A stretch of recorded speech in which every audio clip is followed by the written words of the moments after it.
triangulação do círculo. E olha que andam aqui cegonhas que aparecem aqui todos os meses. Pois muito bem, já estamos aqui todos reunidos para mais um episódio da nossa triangulação do círculo. Neste caso, o 19º episódio. Hoje sou uma vez mais o provocador de serviço. O meu nome é Miguel Agramonte e falo-vos de Aveiro. E o meu nome é Max Spencer Donner e hoje falo-vos de Zurique. Olá, eu sou Daniel Rocha e hoje estou-vos a falar da Póvoa do Varzim. Póvoa do Varzim. Este também deve ser pago pelo Turismo de Portugal, só pode. Deixa uma pegada ecológica brutal. O segredo sonha com isso.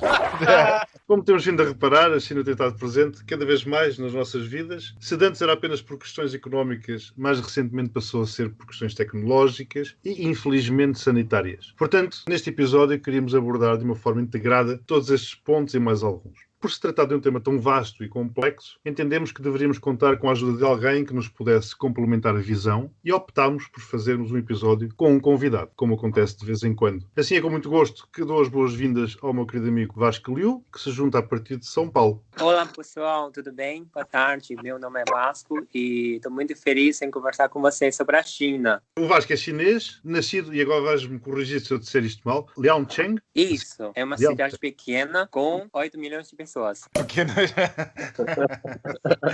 E estudou português, segundo ele me disse, na China e em Macau. Não fui eu que fiz esta diferenciação, foi ele próprio, e já voltaremos à diferenciação lá à frente. E trabalha num banco chinês no Brasil. Feita esta introdução, vamos seguir com o nosso alinhamento habitual, começando com 2 áudios. O primeiro da responsabilidade de Daniel. Daniel, queres fazer alguma introdução? Eu vou fazer uma pequena introdução. Um áudio é um excerto de uma entrevista que o Donald Trump deu esta semana e de tão surreal que é a entrevista eu trago um pequeno excerto para vocês ouvirem. What this thing was all about. This has never happened before. Other than 1917, there's never been anything like this. This was sent to us by China, one way or the other, and we're never going to forget it. Believe me, we're never going to forget it. Those people that really understand it, they really understand it, they said it's incredible the job that we've done. And again, I bring it up. Who says that? Like, by the time you banned China, it came in through Europe. Nobody knew the extent. Nobody knew how contagious I'm it not. was. But the question is, Mr. President, Maybe China knew. by June, we knew things were bad. And, you know, the last time I was with you was the day before your Tulsa rally in the Oval. And, you know, you were saying big, huge crowd, it was indoors. By the way, these people, they listen to you. Excuse me, gentlemen. Yeah. We had a tremendous crowd. We had tremendous response. You couldn't even, it was like an armed camp. You couldn't even get through. You couldn't get anybody in. But we had 12,000 people. It was incorrectly reported. The other thing we had that nobody wants to talk about, that speech was the highest rated speech in the history of Fox Television on Saturday night. And nobody says that. I think you misunderstand me. I'm not criticizing your ability to draw a crowd. Are you Well, kidding me? I'm I've just covered you saying for 5 this. years. You draw massive I'm just crowds. You saying get huge this. ratings. I'm asking about the At public the time, health. and I canceled another one. I had to cancel it. We're Right. going to have a great crowd in New Hampshire. Here's the question. You know, I've covered you for a long time. I've gone to your rallies. I've talked to your people. They love you. They listen to you. They listen to every word you say. They hang on your every word. They don't listen to me or the media or Fauci. They think we're fake news. They want to get their advice from you. And so when they hear you say everything's under control, don't worry about wearing masks, I mean, these are people, many of them are older people, What's Mr. your President. definition of control? Yeah. Under the It's giving them a false circumstances sense of right now, security. I think it's under control. I'll tell you what. How? 1,000 Americans are dying a day. They are dying. That's true. And it is what it is. It should have been stopped by China. E então, alguém quer comentar? Posso começar? Esta entrevista, por acaso, é uma entrevista que eu acho absolutamente imperdível e que quem tem a possibilidade de a ver, deve ver. É uma entrevista a um site que, caso não conheçam, é o Axios, que são basicamente pessoas que saíram do Político, também conhecido Político, site de análises políticas e económicas. E este jornalista tem o condão, é um tipo relativamente novo, tem a minha idade, portanto ainda está na flor da idade. Tem o condão de conseguir dar o exemplo de como é que um jornalista deve entrevistar este tipo de políticos que nós temos atualmente. Ele consegue encostar Trump a um canto de uma maneira absolutamente primorosa, consegue colocá-lo perante a necessidade de explicar factos, de assumir responsabilidades e, surpresa das surpresas, ele não o faz. Antes, pelo contrário, Trump aparece-nos como uma criança mimada, narcisista, que não sabe muito bem o que é que há de fazer, uma verdadeira desgraça para a presidência norte-americana, como nós vimos nos últimos 4 anos. É absolutamente imperdível esta entrevista. E tu achas, uma vez mais, tendo vista às eleições que estão aí à porta, que isso altera de alguma forma o sentido de voto daqueles que já votaram nele? Eu já disse em variedíssimos episódios desta tria podcast de agenda óbvia para todos que nos seguem, que não parece de todo provável que neste tipo de políticos, eu já nem coloco só pelo Trump, neste tipo de políticos, o que quer que seja que eles façam de mal, mude o sentido de voto de quem os apoia. Porque quem os apoia neste momento, depois das evidências todas e continua a apoiar, então realmente já não vai mesmo trocar. Agora, há de facto uma mudança, nota-se que há uma mudança de estratégia do campo que se opõe a Trump, e é curioso notar, eu não deixo de achar curioso, no caso deste jornalista Jonathan Swan, salvo erro, que é australiano, não deixo de achar curioso, eu não diria o ataque, mas a assertividade das perguntas que ele coloca, sendo curiosamente um dos jornalistas conhecidos por receber mais informações da administração Trump. Quer dizer, foi justamente Jonathan Swan que revelou uma data de notícias da administração Trump que ainda ninguém sabia, como por exemplo as questões da expulsão de imigrantes ou as sanções ou o que quer que seja. Normalmente foi o Axios que demonstrou. Portanto, é estranho. Mas há uma assertividade no campo que se opõe a Trump que não existia na altura da Clinton. Vamos ver se isso quer dizer alguma coisa. Pois, essa era a minha pergunta, ou a minha dúvida, se efetivamente com tudo exposto e tudo demonstrado, iria servir de alguma coisa. E tu, Daniel? Bem, eu quando vi isto na HBO pensava que era um sketch de comédia de alguma temporada que eu tinha perdido, mas não, era o presidente norte-americano a dar uma entrevista. Eu ri muito, é triste ter rido muito, porque os assuntos eram sérios e virou comédia. Eu tenho a dizer que, como estavam aqui a referir, não muda nada. Esta entrevista vai ser consumida para aqueles que já não iam votar em Trump, mas é apenas um exemplo de como é que vai a América, naquele estado deplorável que se encontra. E temos esta entrevista, que confirma tudo. Eu não vou acrescentar mais nada, porque já disseram tudo. Talvez a América e o mundo, também como o Max se referiu, alguns países do mundo, é assim, temos as evidências, mas não chegam. As evidências hoje em dia não valem nada. Como o segundo áudio, esse fui eu que o trouxe, é um resumo de regras do banho dos campeões. Foi algo que me chegou via internet durante esta semana. Desse áudio retirei esta parte, onde se resumem as regras de um evento em que várias pessoas do sexo masculino marcam um encontro para tomarem banho juntos. São permitidas várias coisas, menos bichice. A louca. Agora vamos escutar. Amigos, só estou passando aqui para explicar as regras do banho dos campeões. Tem regra? Tem. É organizado, é um evento bom, então tem regras. Única regra, não pode beijar na boca. Ah, mas pode ter penetração? Pode. Ah, mas pode enfiar o dedo no toba? Pode, vai estar ensaboado. Pode ir. Ah, mas é frescura dar uma mamada? Não é. Vai estar limpo, a neca vai estar limpa, a boca vai estar lá perto, pode cair de boca. Não tem problema, não é frescura, não é considerado gay. Agora, se beijar na boca, tá limado. Isto veio de onde? Este áudio? Isto chegou-me ao WhatsApp. Mas com o que é a regra dos campeões? Opa, é um banho que fazem um grupo de pessoas, têm este banho dos campeões, encontram-se um grupo de machos e lá está, a grande conclusão que se tira é que se pode fazer tudo menos beijar. Pode-se masturbar, chupar, penetrar, sei lá que mais, Okay. que não é gay. Agora, se beijar, meu amigo, se beijar, aí é que já é gay. O sexo não é gay, mas o beijo já faz a coisa ser Eu gay. quero ouvir o que o Daniel tem para dizer. O que eu tenho a dizer é, beijo é sentimento, não é? As outras coisas é apenas brincadeira. Pronto, olha, aconteceu. Acho cómico, o mundo está um bocadinho perdido, realmente. Já não sei o que é dizer, que isto é um retrato do Brasil, mas também pode ser um retrato de Portugal, não é? Como tanto nós sabemos que massa do massa. Muito bem, vamos passar então. A Gazeta dos Dias Úteis. Segunda trouxe boas notícias quando se soube que pela primeira vez, após mais de 4 meses e meio, Portugal não registrou nenhuma morte por Covid-19 nas 24 horas anteriores. Uma excelente forma de começar a semana. Na terça, aconteceu a terrível explosão no porto de Beirute, que provocou uma destruição impressionante. Cedo se ficou a saber que as autoridades tinham conhecimento do perigo, que foi maximizado pela proximidade do armazenamento de fogos de artifício, com cerca de 2.750 toneladas de nitrato de amónio. Quarta, a Silly Season instalou-se definitivamente, quando Carlos Mirpuri, vice-presidente da Hi-Fly, saiu de Beja às 14h30 aos comandos de um A380 e, aproveitando um voo técnico pré-planeado, sobrevoou praias algarvias a baixa altitude. Uma forma original de promoção.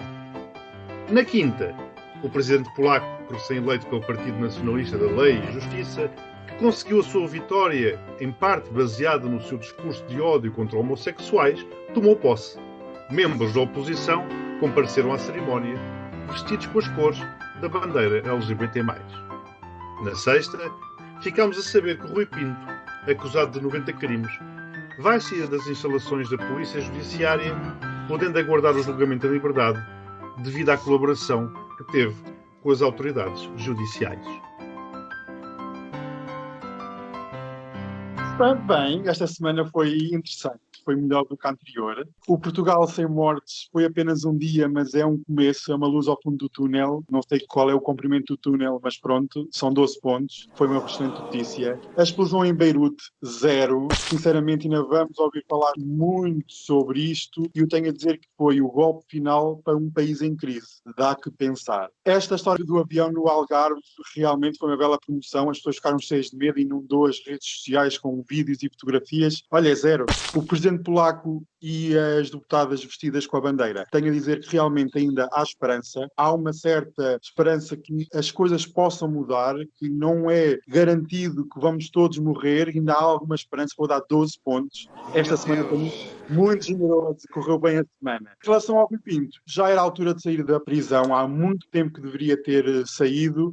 12 pontos, porque ainda vamos também ouvir falar muito dele, e gostava de saber em que é que ele colaborou para ter saído agora e para tirar alguma atenuante relativamente a uma futura pena. Mas deixo ao Max para responder porque eu não sei.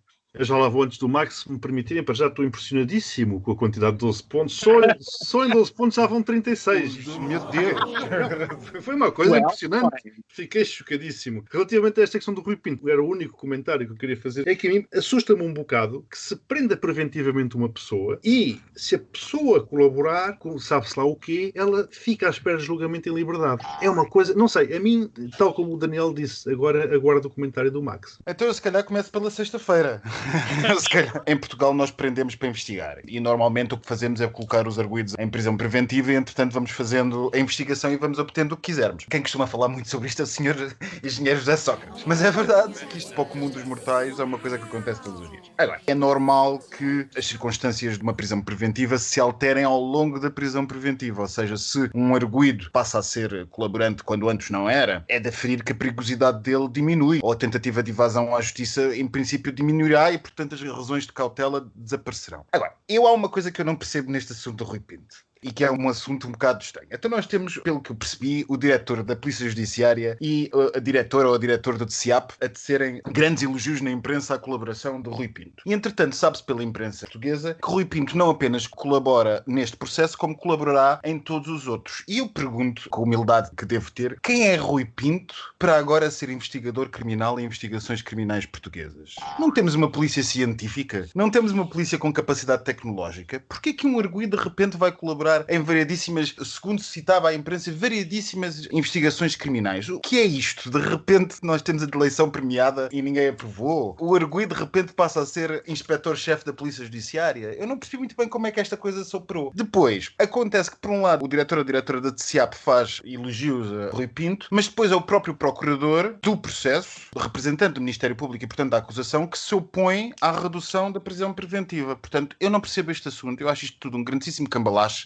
e sinceramente, lá está, o meu estatuto proíbe-me de comentar casos, já estou farto de o dizer aqui, casos em concreto, não me processem, mas eu acho que o assunto Rui Pinto está demasiado politizado e demasiado popularizado para que a justiça seja o que quer que se assemelhe à justiça neste caso. As pessoas acham que o Rui Pinto é um herói e eu ainda estou para ver o que é que ele é. Eu aqui vou deixar isto nos 4 pontos. E já comecei pela sexta, vamos à quinta-feira, vamos do fim para o princípio. A Polónia vai estar cá para nos atormentar nos próximos tempos e aquilo que vimos nas últimas horas da manifestação em Varsóvia e do absoluto carga policial que a polícia polaca fez, ainda se orgulhando no Twitter de que procurava criminosos por blasfémia e ofensa aos valores polacos, acho que estamos para ver o que é que a União Europeia se está a tornar. E sim, as deputadas tiveram um momento original e positivo, mas ainda assim 0 ponto a esta história toda. Quarta-feira e a Silly Season à lá portuguesa. Bom, enfim, eu acho extremamente interessante. Isto não é de agora. Para quem acompanha a aviação em Portugal, isto não é de agora. Cada vez que alguém resolve fazer uma volta de avião em Portugal com um aviãozinho relativamente maior, a imprensa sensacionalista resolve sempre dizer que há caos e drama, e isto e aquilo e aquilo outro. Eu lembro-me, ainda não há muito tempo, um 767 da Euroatlântica andava a testar a pista do Montijo e deu ali umas voltinhas na margem sul e foi o caos na margem sul, convencidos que o avião que se ia despenhar em Almada, quando ele passou 30 vezes por cima da Almada. E o mesmo aconteceu nas praias de Faro e de Vila Moura. As pessoas viram um A380 a andar baixinho ali em frente à praia de Faro. Ele passou variedíssimas vezes em frente à praia de Faro e fez vários voos rasantes à pista do aeroporto de Faro, mas no entanto as pessoas continuaram a achar que aquilo eram várias tentativas de se espinhar. E pronto, e depois a partir daí a partir daí vem a CMTV e faz o resto. Portanto, 2 pontos para a Silly Season portuguesa. Beirute, terça-feira, absolutamente incrível o que se passou em Beirute. Acho que todos nós ficámos espantados a olhar para aquelas imagens e aqueles relatos e para o nível de destruição de Beirute e sobretudo todos nós ficámos com a sensação de que algo muito estranho ou muito complicado se está a passar no Líbano. De qualquer maneira, teorias da conspiração ou não, à parte, o que é facto é que todos os poderes geopolíticos estão a aproveitar para pôr a pata no Líbano e pedir as alterações que entenderem necessárias no Líbano. Aliás, Macron deu o toque de saída. Vamos lá ver o que é que acontece ali. 2 pontos para esta situação. E depois, segunda-feira, 0 mortes de Covid. 12 pontos para isso. Já é uma boa notícia finalmente. Entretanto, Max, tu estavas a dizer que os poderes geopolíticos estavam todos a preparar-se para pôr a pata no Líbano. Comecei a ouvir umas badaladas, um relógio. Os suíços são um bocado obcecados com a história das badaladas das igrejas e quando as igrejas, como eu disse no início, eu estou em Zurique, quando as igrejas católicas começam as badaladas, as protestantes em resposta também começam. Portanto, isto torna-se um autêntico inferno à face da terra. E elas ainda continuam. Eu é que, entretanto, fechei a janela porque esta porra demora 15 minutos. Vocês não sabem o quão campónio este país consegue ser. Mas pronto, o podcast não é acerca disto. Pedro Vasco, ainda estás aí, não estás? Estou sim. Olha, eu vou começar pela provocação que já te tinha prometido anteriormente, em que tu disseste que tinhas aprendido português na China e Macau. E foste tu mesmo que fizeste a distinção entre os 2 territórios. E a pergunta, naturalmente, é por que motivo distinguiste a China de Macau? Eu acho que todos sabem a história de Macau, né? Macau, 100 anos atrás, ainda era um território, assim, literalmente alugado a Portugal. E depois, em 1999, a China retomou a posse do território de Macau. Agora é um território anônimo, ou seja, ele tem um próprio governo, só que o governo também está seguindo as normas e políticas da China. Tem a sua lei própria, tribunal próprio também, tem eleição do governo pelo povo macaense, só que ele tem que seguir as regras da China. Eu tenho aqui 3 temas básicos, por assim dizer, naturalmente a conversa estendida a toda a gente. Uma delas é a guerra sanitária, portanto, com aquilo que o presidente Trump chama de vírus chinês, e também com acusações de números mascarados. Outra que é a guerra económica, e a pergunta é se a China ultrapassa os Estados Unidos da América este ano, se torna a primeira potência económica a nível mundial. Também situação facilitada pela trágica gestão da crise dos Estados Unidos, da crise Covid-19, entenda-se. E outra que é a guerra tecnológica, onde temos os Estados Unidos da América a bloquear redes como o TikTok, onde há um boicote, entre aspas, ao 5G chinês, às lojas de apps, que faz com que as pessoas pensem 2 vezes antes de comprar telemóveis made in China, etc.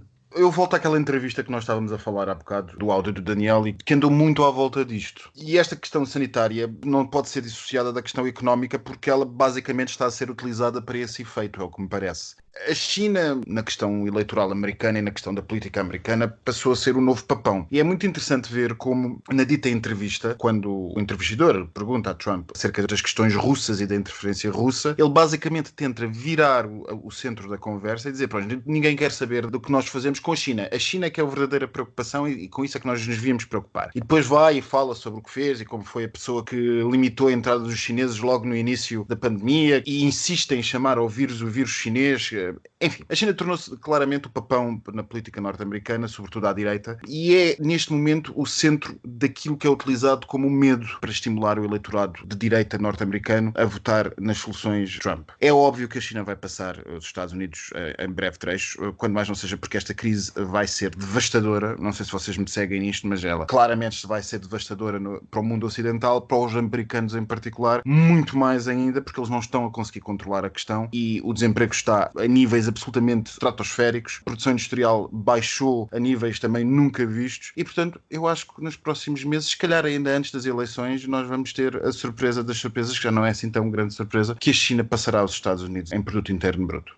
Eu vou colocar um ponto de interrogação nessa questão de se a China vai ultrapassar os Estados Unidos em breve, porque eu vejo o que está acontecendo agora está muito semelhante com aquela época quando os Estados Unidos estavam contra a União Soviética e contra o Japão. E naquelas duas vezes, os Estados Unidos conseguiram suprir os dois poderes e permaneciam como o líder da comunidade humana. Só que essa vez parece um pouco diferente porque ele mesmo está com um problema sanitário. Isso faz com que a China consiga acelerar um pouco o passo de desenvolvimento, mas se a China vai, de fato, ultrapassar os Estados Unidos, tem muita coisa para fazer. A China, como é uma ideologia bem distinta que outros países do mundo, então a pressão agora não vem somente dos Estados Unidos, mas também dos aliados dos Estados Unidos, como a Austrália, como a Canadá. Então, essa pressão é muito complexa. Então, eu acho que a China tem que enfrentar muita coisa para dar mais um passo à frente. Então tu achas que há aqui, antes de mais, uma guerra ideológica? Eu acho que sim. E como vês a questão do novo coronavírus ser chamado permanentemente como o vírus chinês? Como vês, enfim, enquanto chinês? Sabe, agora a China está chamando o vírus, não toda a China, com certeza. Algumas pessoas estão chamando o vírus como vírus americano, porque agora onde tem mais vírus é Estados Unidos, né? Naturalmente, o povo chama isso vírus americano. E as pessoas pensam que o Trump, ele tem o vírus na sua mente, na sua cabeça. Então, foi popularizado esse vírus, Covid, como vírus americano. Eu acho que foi uma acusação injusta, mas de uma forma eu posso entender como ele colocou esse vírus com o nome, tipo, chinês, com o nome de uma nação. Isso com certeza é muito político, que não vou falar mais nada, mas eu acho que é uma coisa que o povo chinês, ele tem que conscientizar que o mundo não é um paraíso, tem muitas forças que querem colocar a China atrás, ou seja, a China está crescendo de uma forma muito que faz outras pessoas temer. Essa coisa está refletindo na sua vida, de fato já. Antes de 2018, ninguém prestava muito atenção a esse crescimento da China, mas agora a China está usando mais a sua força, tanto economicamente quanto geopoliticamente. O mundo começou a acordar que a China está sendo um poder difícil de ignorar e está tentando diminuir a sua potência. Acho que o vírus chinês, essa nomeação, é um bom exemplo disso. Porque dizem que, inclusivamente, foi um plano. Há essas teorias que nós aqui já as rejeitamos por várias vezes, mas dizem que foi um plano arquitetado pela China para rapidamente a China se recuperar, enquanto os outros países cairiam todos por terra, etc, etc. Portanto, há efetivamente esse tipo de guerra de contra-informação também. Eu estava-vos a ouvir e estava aqui a pensar que sim, é verdade que quando os países encontram, numa situação económica grave, e encontram um inimigo externo, neste caso a China, é muito fácil de cavalgar essa onda, então nos Estados Unidos muito mais fácil é. Mas também essa onda é cavalgada porque aparece uma outra onda nacionalista. Também isso são outras histórias que podemos aqui falar. Mas eu gostava de fazer uma abordagem um bocadinho mais militar, já que aqui tínhamos falado aqui da aliança, de uma nova aliança entre os Estados Unidos e a Austrália. E a minha abordagem é um bocadinho de, neste momento, agora particularmente nos Estados Unidos, as grandes ameaças externas, quem são? A China aparece sempre como primeiro lugar. Primeiro porque é uma grande potência económica, tecnológica e social. E com um império norte-americano em decadência, com graves problemas internos que agora estão à vista de todos, muito mais agora após a pandemia, existe uma ordem internacional vigente e que está em decadência com a retirada dos Estados Unidos do palco internacional. E tem que existir uma nova ordem. E essa ordem está a ser contestada em muito por um bloco que a China ocupa, a China e a Rússia, mas em particular a China, quer a nível tecnológico com o 5G. A guerra com o 5G não é tanto de política, mas sim de quem é que detém a patente ou as patentes da tecnologia, porque vai ser o futuro, quer queiram, quer não, quer queiram que digam que transmite Covid ou transmite ébola, no futuro é o Covid, mas daqui a 2 anos sabes lá se não há de vir outra coisa. As torres 5G vão ser instaladas e ponto final. Nós não podemos parar o futuro. E queremos esse futuro ser conduzido por o Bloco Ocidental ou pelo Bloco Asiático. Essa é que é a grande questão. E a parte militar, temos visto cada vez mais, ano após ano, uma aliança dos países marítimos no Sudeste Asiático, que agora englobam também a Austrália, para conter o expansionismo chinês, que agora tem sido muito contido, que era para não assustar ninguém, mas esta situação de pandemia é a altura perfeita para contestar cada vez mais o poder ocidental representado pelos Estados Unidos. Por muito otimista que seja, também sou muito pessimista e uma nova ordem nunca é instalada se não houver antes um conflito que derrube a anterior. Por isso, mais cedo ou mais tarde, alguma coisa vai ter que acontecer relativamente ao palco internacional e ao papel que cada um assume. E fazendo aqui uma ponte, desculpa Miguel, antes de recomeçares, fazendo aqui uma ponte para aquilo que nós já falámos, aqui há uns episódios atrás, uma parte importante desta nova afirmação da China é justamente Hong Kong. Hong Kong tem sido o cavalo de batalha em que a China tem tentado mostrar que não está disposta a ceder na sua influência regional, nem pouco mais ou menos. E eu ia também acrescentar algo que também já tínhamos dito, que é, em muitas das frentes, não é a China que avança, é os Estados Unidos que recuam. Portanto, depois, naturalmente, gera-se o vácuo, já o dissemos aqui algumas vezes, gera-se o vácuo que depois é ocupado pela China, alegremente pela China, como é óbvio. E o último exemplo foi a saída da OMS, mas há muitíssimos outros exemplos que nós poderemos dar. Sim, é interessante que a China tem aparecido no palco internacional a defender mais vezes soluções multilaterais do que propriamente os Estados Unidos. É preciso que se diga isso. A China tem estado ultimamente, sem prejuízo desta afirmação unilateral militarista da China que nós vemos no Sudoeste Asiático, o que é facto é que em termos de diplomacia quase sempre é o governo chinês a apelar a soluções baseadas nos instrumentos multilaterais existentes. O que é engraçado, porque no início destas questões todas nós começámos todos a ver que era justamente uma ditadura, um sistema totalmente diferente do nosso, o chinês, que se assumia como o defensor de uma determinada lógica internacional, quando começámos a ver, por exemplo, no que foi nas questões das sanções comerciais, que a China insistiu que as coisas tinham que ser reguladas através dos mecanismos dos painéis da OMC e não unilateralmente. Há aqui coisas interessantes a acontecer, mas se me permitirem só ir um bocadinho atrás ao que o Daniel disse. Daniel, é verdade que normalmente aparecem os países que são usados como válvulas escapatórias para a crise e como desculpa para determinadas políticas, mas o que é facto é que a questão chinesa, para os republicanos e para Trump em particular, já vem das próprias eleições, quando não havia absoluta crise nenhuma. Exato. A China foi regularmente agitada no eleitorado antes das eleições, nas eleições das últimas presidenciais norte-americanas, porque justamente a campanha de Trump, contrário ao alinhamento típico republicano, que era aquele alinhamento de privilegiar a globalização e os mecanismos de mercado e não sei o quê, percebeu justamente o quê? Que a maneira de apelar aos trabalhadores do Midwest e das fábricas do Midwest era justamente ir buscar o quê? A China e o facto de roubar trabalho e produção industrial. E isso foi uma coisa que teve uma influência pesadíssima nos resultados eleitorais do Trump e que só teve depois paralelo com a chegada à administração de falcões com lógicas muito anti-chinesas, como o outro senhor que entretanto se foi embora. Bolton tinha uma lógica de ver em política internacional americana, ele não queria saber muito da Rússia, ele estava obcecado e continua obcecado com a China e com os comunistas da América Latina. Portanto, juntou-se a fome à vontade de comer e nós temos a atual orientação norte-americana com a China. Talvez mude se o presidente mudar. Talvez. Mas se olharmos para Trump e para a sua política no Sudoeste Asiático, bom, enfim, ele mandou várias vezes a quinta frota para o Estreito de Taiwan e não creio que vá mudar assim tanto. Não, desculpa, é Obama. Deixa-me só lançar esta pergunta aqui para vocês. Acham que se ganhar um democrata, a política no geral em relação à China vai mudar? É que eu acho que vai mudar na retórica, mas na prática não irá mudar muita coisa. É o que eu estava a dizer. Na retórica mudará, o que por si já criará um ambiente quando mais não seja mais favorável ao comércio internacional, e é isso que os senhores do comércio precisam e que basicamente todos precisamos de alguma maneira, mas na prática não vai ser muito diferente, porque aquilo que eu estava a dizer e que me enganei no nome é justamente Obama, quando estava na presidência, muitas vezes, se calhar até mais vezes do que Trump, mandou as suas frotas do Pacífico fazerem os tais testes de soberania ou passeios de soberania, ou o que é que eles chamam na gíria naval, que é basicamente para se fazer os navios da Armada norte-americana passearem por aquelas águas que os chineses clamam ser suas territoriais e que na verdade não são criações artificiais de águas territoriais, em apoio justamente àquela aliança de países do Sudeste Asiático que se sente ameaçado, de alguma maneira compreensivelmente, pela assertividade chinesa, vá lá. É que ideologias à parte, ou modelos de sociedade à parte, o facto que me parece irrebatível é que a administração de Trump é incompetente e a administração na China é competente. Exatamente.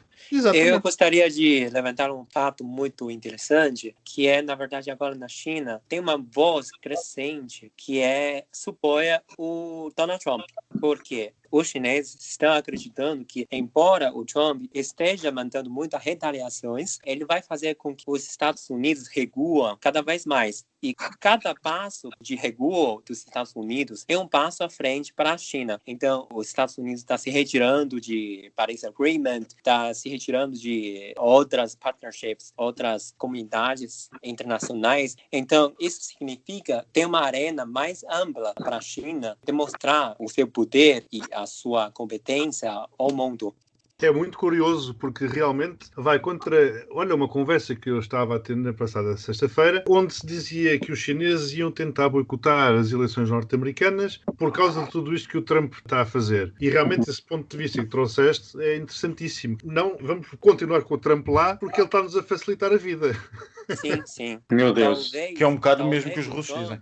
Vasco, tu achas que efetivamente há este risco de um conflito armado, como o Daniel referiu? Porque sempre que estou no Sudeste Asiático, eu não tenho dúvidas de quem é que já ganhou a guerra. O Ocidente já a perdeu há muito tempo. Tu achas que isto pode degenerar num conflito armado? Eu acho que sim. Eu acho que o essencial é essa questão de ordem internacional que está prestes a mudar. A forma mais rápida, com certeza, é por uma guerra. Agora, a China está numa situação em que todos os redores podem explodir uma guerra. A questão de Taiwan tem conflitos constantes agora com a Índia também, com a Vietnã e países sul-asiáticos são frequentes agora também, com supostamente uma empurrada dos Estados Unidos. Então, eu acho que dentro de 10 anos, se os Estados Unidos queiram, eu acho que é possível acontecer uma guerra. Isso vai ser muito importante para definir quem é o líder do mundo de agora. Mãos cruzadas para isso não acontecer, mas eu acho bem provável e é a forma mais rápida. Como é que tu vês a Rússia?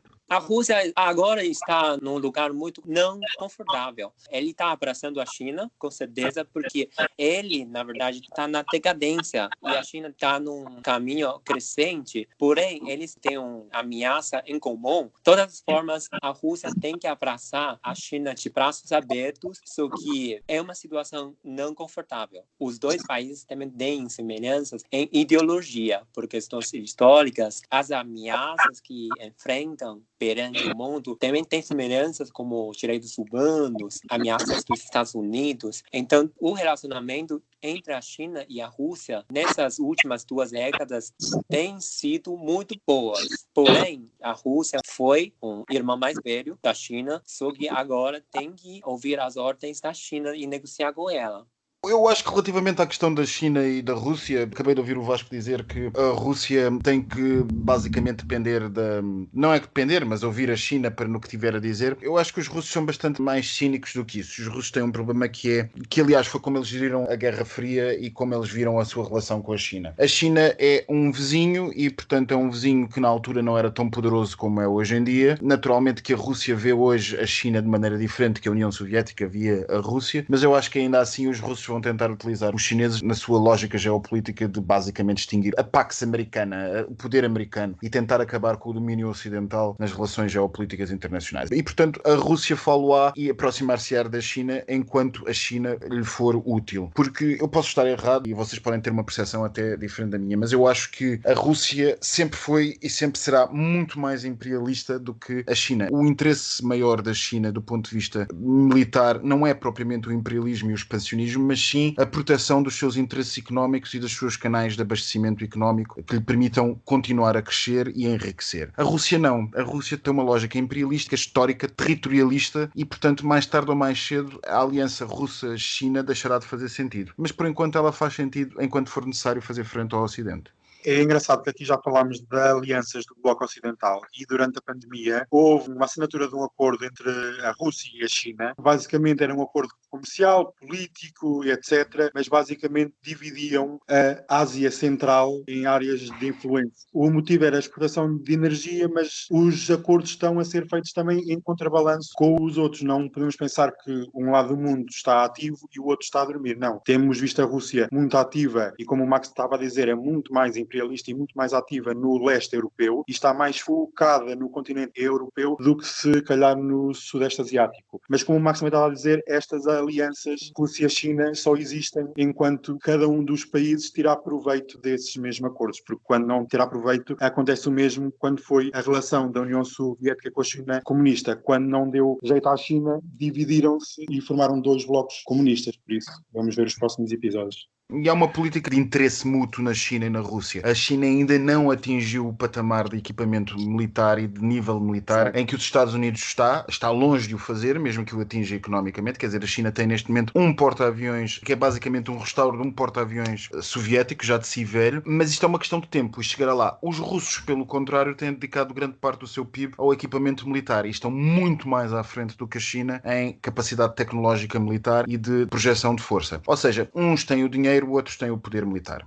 Sim, a China, vamos lá, eles podem não ter efetivamente os meios construídos, mas têm todo o know-how e têm o dinheiro para o fazer. Exato. Portanto, Tem o dinheiro. Portanto, é uma questão de tempo e tempo curto, não é necessário muito. Vamos todos morrer.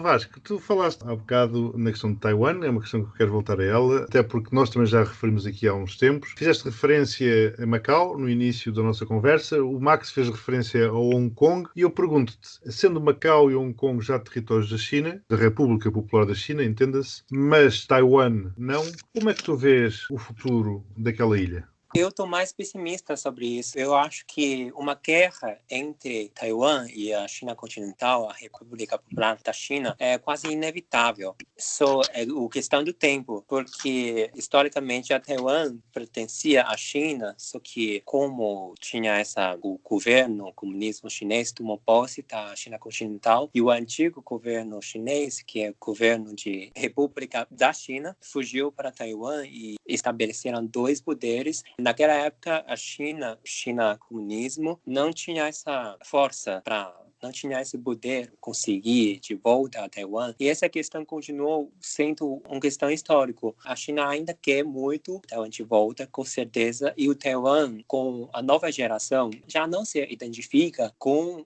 a China continental. Eles se acham um país e, de fato, eles estão funcionando com o próprio governo, com a própria lei e com uma ideologia distinta que a China continental. Então, eu acho que se a China continental quer render a Taiwan, uma guerra é inevitável. Porque Taiwan, inclusivamente, como nós referimos há 2 ou 3 episódios, tem um acordo com os Estados Unidos, assinados ali no final dos anos 40, 50, creio eu, 1950, de proteção. Tu achas que, havendo essa guerra entre a China e Taiwan, achas que os Estados Unidos poderão intervir ou ficarão no seu canto? E achas que é essa guerra que falavas há bocado? É por aí que pode começar? É mais provável. Taiwan, ele não tem a tecnologia para fabricar as armas. Quem vende a Taiwan são os Estados Unidos. Então, os Estados Unidos também enviam temporariamente os navios em retorno de Taiwan para, entre aspas, proteger a ilha. Mas, enfim, lá é uma bomba prestes a explodir a qualquer momento. Sim, o Max referiu a questão dos porta-aviões naquela região. E, aliás, basta andar por qualquer aeroporto de Taiwan para vermos os caças norte-americanos pousados ali assim, nomeadamente na costa que vira para a República Popular da China.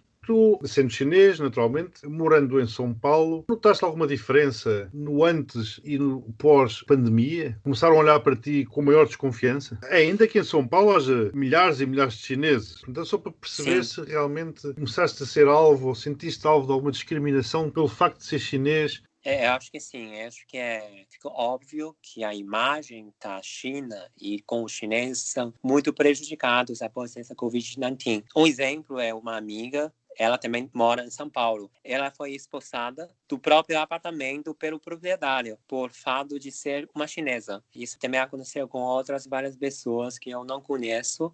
Eu trabalho com investimento, então eu posso sentir que o sentimento com o investimento chinês não está sendo tão bem recebido como 5 anos atrás, ou apenas 2 anos atrás. Tem uma consideração de compliance também, porque um investimento chinês pode, no futuro, significar sanções americanas, mas de outro ponto de vista, que as pessoas realmente estão hesitantes em aceitar investimento chinês. Por isso, eu considero que, tanto pessoalmente quanto pela ótica de macroeconomia, a China está enfrentando bastante dificuldade em países estrangeiros. Aqui no Brasil é menos sofrido, mas em outros países, na União Europeia e no Norte Americana, Austrália também, estão sofrendo bastante. Também o presidente do Brasil e o seu governo também não têm sido muito amigos da China, quer dizer, têm feito algumas declarações, no mínimo polémicas, que têm obrigado até a própria Embaixada da China em Brasília a tomar posições bastante firmes.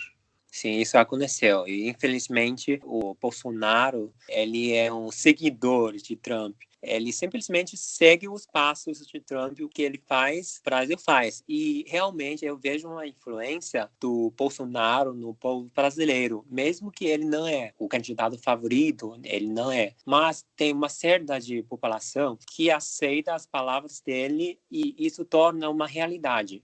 Se me permites aqui uma pequena inconfidência, tu és um rapaz muito bonito, muito inteligente, com uma boa profissão, mas no limite da idade... Já falamos no privado, Vasco, está bem?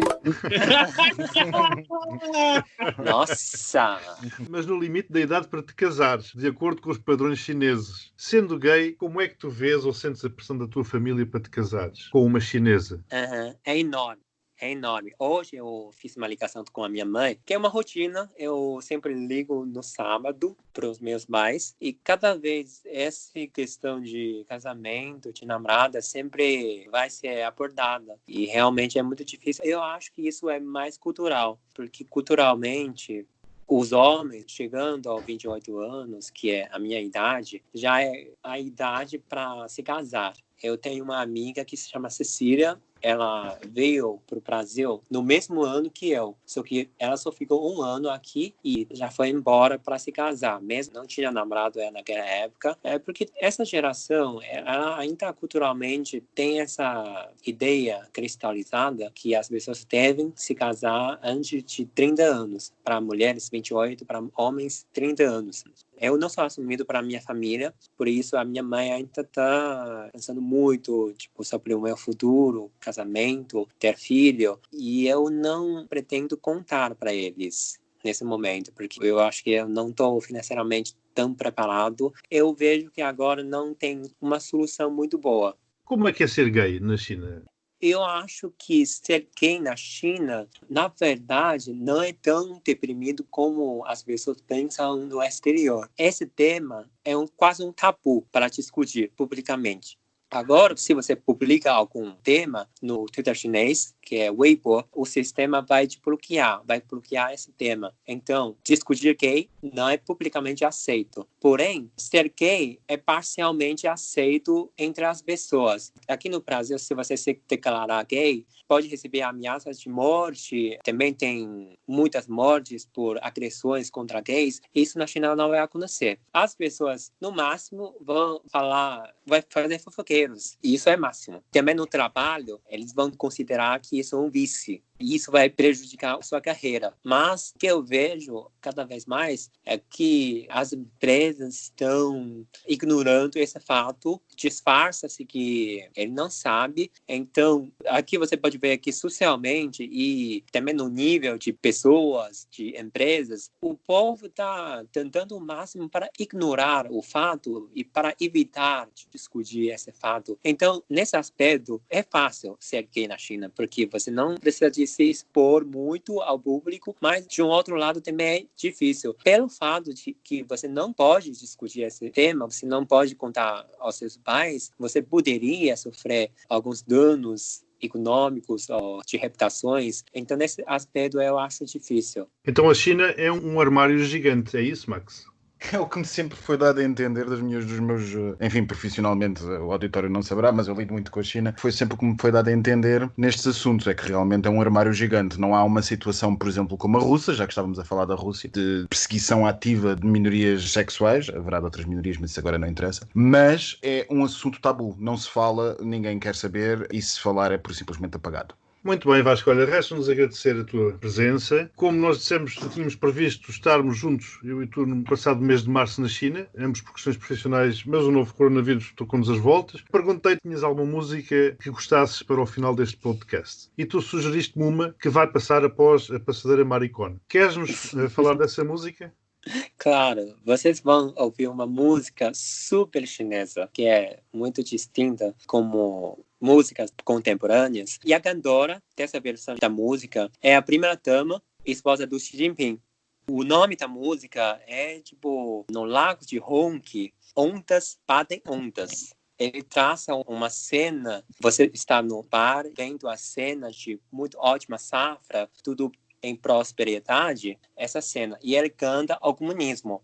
Essa música foi criada na época de República da China, quando o Partido Comunismo ainda estava tentando derrubar o poder da República da China, porque naquela época era muito corrupta e o povo queria um novo governo. Foi criada nessa época. Eu vejo essa música é um veículo político, igual como em determinadas épocas em Portugal, o fado também foi um veículo de propaganda política. Esse tipo de música também serviu como um instrumento para elogiar o Partido Comunista. Eu achei super interessante. Muito obrigado uma vez mais, Vasco. E agora, meu querido Daniel, vamos ficar com... Passadeira Maricona. Bem-vindos, caros ouvintes, a uma nova rubrica da Passadeira. Esta semana realmente tivemos grandes notícias. A semana parece que correu bem. Temos fofocas muito bonitas. O príncipe Alberto de Mónaco, além dos 2 filhos ilegítimos que já tem, apareceu mais um de uma cidadã brasileira.